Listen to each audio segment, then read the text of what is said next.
जो छल छद्म के द्वारा लोगों को गुमराह करके लूट रहे हैं। कूरा, जो कूर है, जो कूर व्यक्ति है ना, वही तो हिंसा करता है, सुबह से शाम तक काटता रहता है। पिशाचा, जो पिशाच योनि में चला गया। देखिए भूत तो सबको बनना है, क्योंकि भूत जो बीत गया वो भूत है, भूतकाल तो ही है। तो भूत तो प्राय करके सबको बनना है।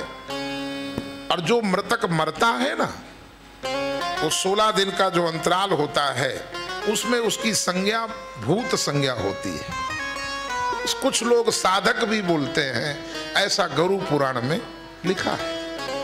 तो भूत कभी परेशान नहीं करता, वो अपने कारण से कभी कभी कुछ पाने के लिए कुछ दृश्य में दिखाई दे जाता है। पर जो पिशाच है ये बड़ा खतरनाक होता है। पिशाच बड़ा खतरनाक, जो पिशाच योनि में चले गए वो भी कलयुग में यदि 7 दिन भागवत की कथा का आश्रय ले लें तो वो पिशाच योनि से मुक्त हो जाएगा। ध्यान से सुने शर्मा जी, वो पिशाच योनि से मुक्त होगा, फिर किसी धर्मात्मा के यहाँ उसका पुनर्जन्म होगा, फिर वो निष्काम भाव से बैठ करके सुमिरन करेगा। चाह मिटी चिंता मिटी मनुआ बेपरवाह, जिनको कुछ नहीं चाहिए वो ही साहनशाह।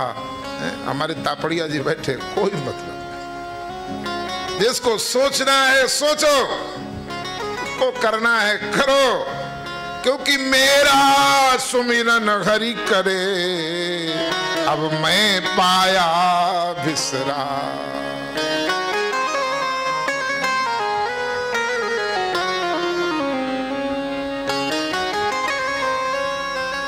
पुण्यात्मा शुचीनाम श्रीमताम गेहे योग भ्रष्टो भजायते, गीता कहती है।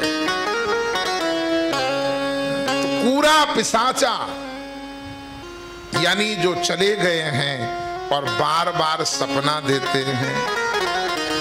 जो चला गया तो चला गया, सपना दे रहे हैं, इसका मतलब कहीं कुछ गड़बड़ है। उनके मुक्ति के मार्ग में कहीं न कहीं कुछ व्यतिक्रम आ गया। और व्यतिक्रम कब आता है? जब उनके शरीर का अंतिम संस्कार होता है।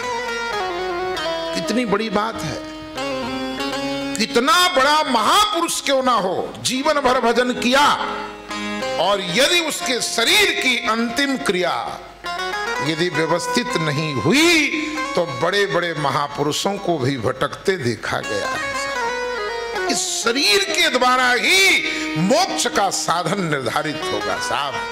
इसलिए वो अंतिम संस्कार कोई बला नहीं है कि ये डेड हो गया तो जला दो, रख के क्या करेंगे। वो संस्कार है,